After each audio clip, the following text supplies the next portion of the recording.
বেগুন পোড়া আর ভাজা এই খেতে খেতে মুখে একেবারে অরুচি ধরে গেছে। তাই জন্য নিয়ে এসেছি বেগুনের একদম নতুনত্ব একটা রেসিপি।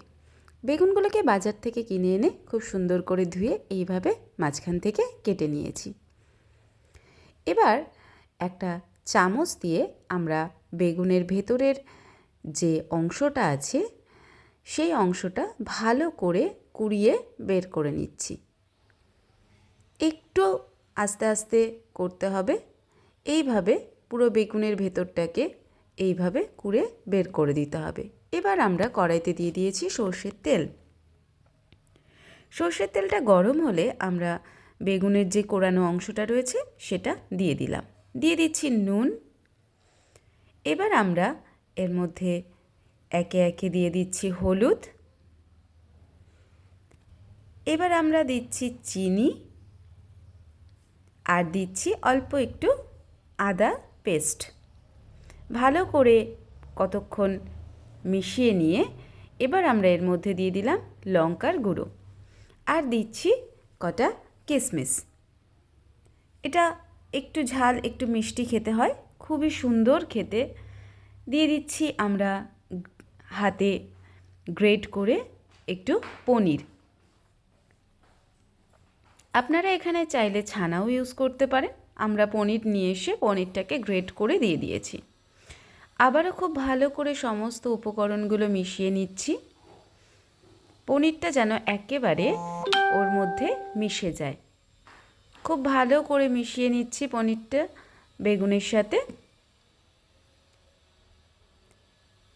বেশ কিছুক্ষণ এটাকে রান্না করছি।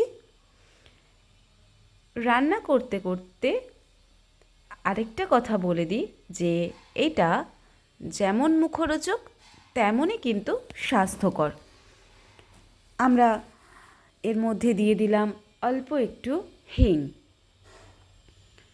খুব বেশি না, অল্প একটু আমরা দিয়ে দিয়েছি হিং। আর দিয়ে দিচ্ছি ওটস। ওটসটা তো খুবই স্বাস্থ্যকর একটা জিনিস, আপনারা সবাই জানেন। আমরা এখানে দিয়ে দিলাম ওটস। ওটসটাকেও খুব ভালো করে মিশিয়ে নিচ্ছি। এর মধ্যে দিয়ে দিচ্ছি অল্প একটু টমেটো সস। একটু ঝাল ঝাল একটু মিষ্টি মিষ্টি হালকা একটু টকটক খেতে লাগে অসাধারণ। একবার করেই দেখবেন বন্ধুরা, তারপরে কেমন হয়েছে আমাদেরকে কমেন্ট করে জানাবেন। অল্প সামান্য একটু জলের ছিটে দিয়ে দিলাম চারিদিক দিয়ে। প্রায় আমাদের রেডি হয়েই এসছে। জল দিয়ে অল্প করে আমরা মাখা মাখা মতো করে নিলাম। এবার ঢাকা দিয়ে দিয়ে সামান্য কিছুক্ষণ রেখে ঢাকা সরিয়ে আমরা দিয়ে দিচ্ছি ধনেপাতা কুচি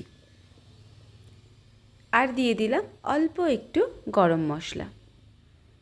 আবারও ভালো করে মিশিয়ে নিচ্ছি। এবার আমাদের পুরটা রেডি। আমরা নিয়ে নিয়েছি বেগুন। দিয়ে আমরা বেগুনের ভেতর দিয়ে দিচ্ছি এই পুরগুলো। খুব বেশি না দেওয়াই ভালো, তাহলে বেরিয়ে আসবে। একটু কম দিয়ে তারপরে আমরা এটাকে সুতো দিয়ে বেঁধে দিচ্ছি। দেখুন, আমরা একটু সতর্ক হয়ে কাজটা করব। এবার আমরা একটা ব্যাটার তৈরি করে নিয়েছি। ব্যাটার তৈরি করে আমরা ওখানে ডিপ ফ্রাই করছি তেলের মধ্যে। ভালো করে আস্তে আস্তে এটাকে চারিদিক থেকে ঘুরিয়ে ঘুরিয়ে ব্যাটারটা লাগিয়ে নিতে হবে। লাগিয়ে নেওয়ার পরে আস্তে গ্যাস কমিয়ে ভেজে নিয়ে রেডি হয়ে যাচ্ছে আমাদের স্টাফ বেগুন।